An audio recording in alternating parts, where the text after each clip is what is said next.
নমস্কার, divine reiki care চ্যানেলে আপনাদের সকলকে স্বাগত জানাই।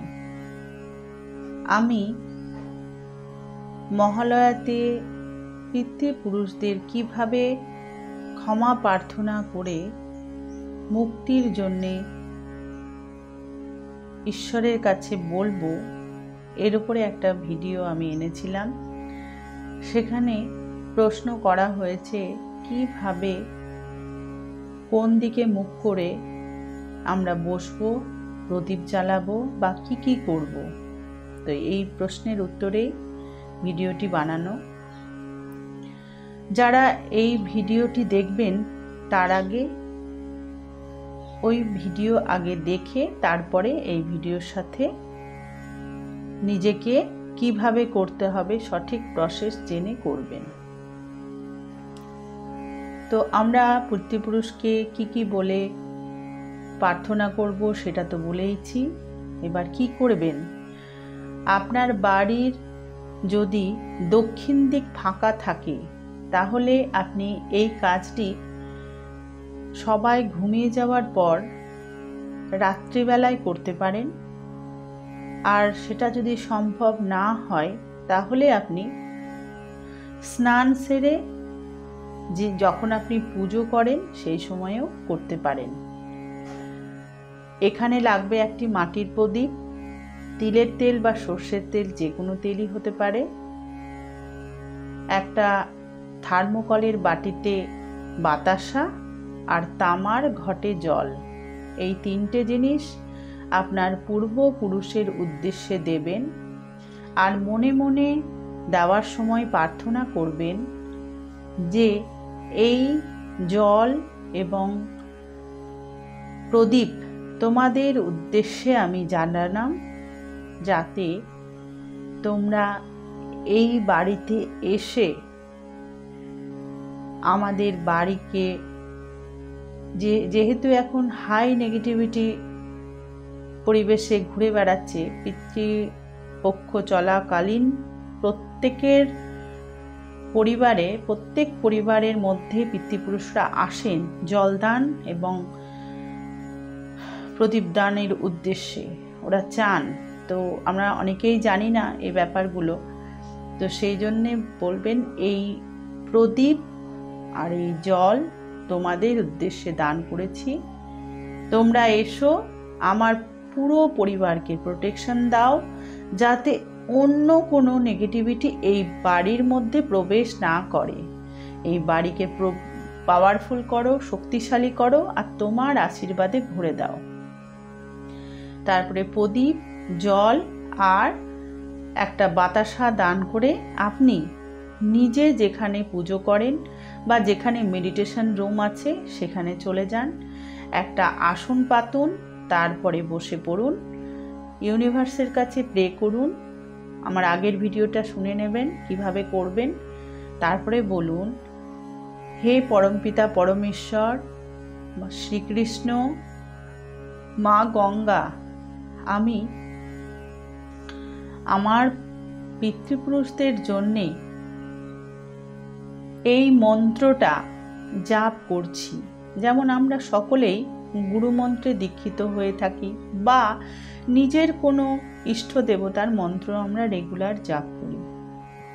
তো সেই মন্ত্রটাকে উদ্দেশ্য করে আপনি বলবেন যে আমি এই মন্ত্র, আপনার হাতে যদি সময় থাকে 20 থেকে 25 মিনিট জপ করবেন, বা যদি সময় না থাকে 108 মালাও করতে পারেন।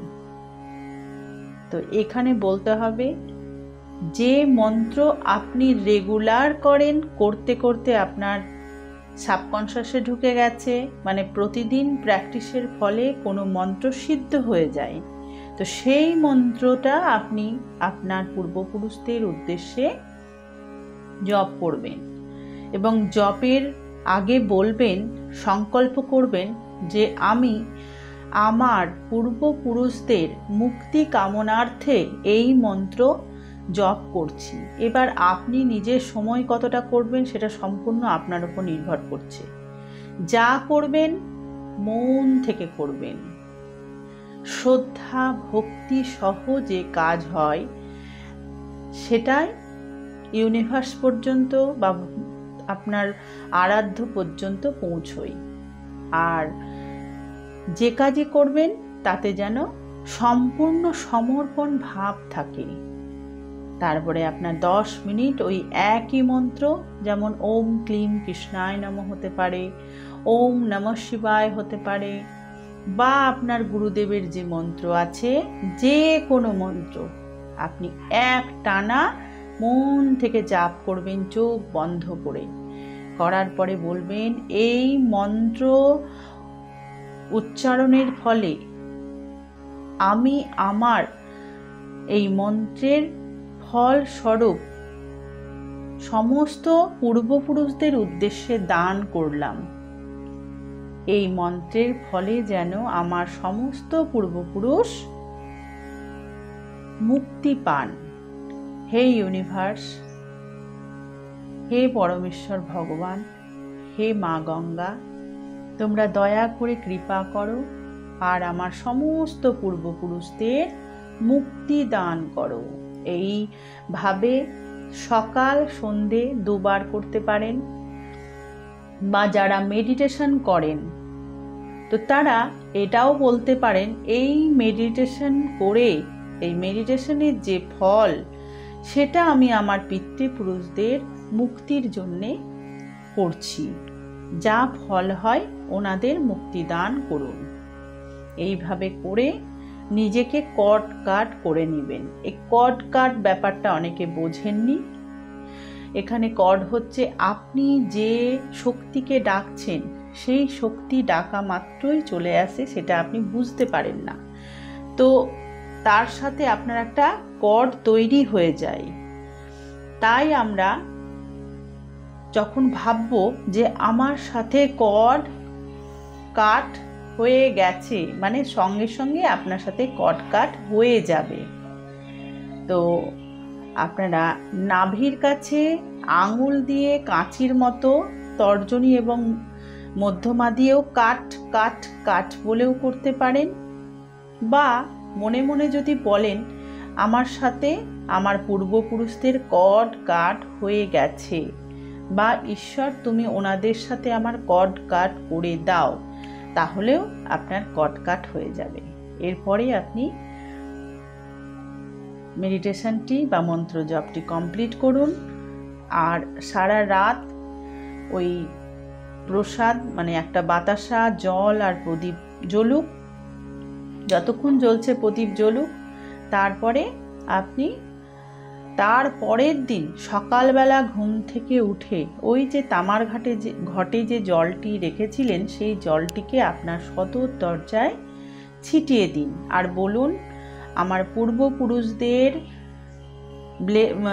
আশীর্বাদের জল আমার বাড়িতে প্রোটেকশন দিচ্ছে এবং আমার পূর্বপুরুষরা আমাকে আশীর্বাদ দিচ্ছে।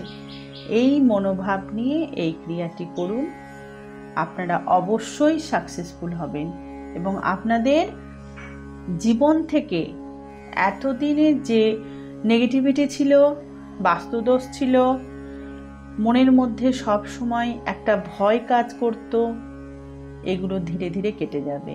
এই মহালয়ার দিন পর্যন্ত আপনি এই ক্রিয়াগুলো করতে পারেন। ধন্যবাদ।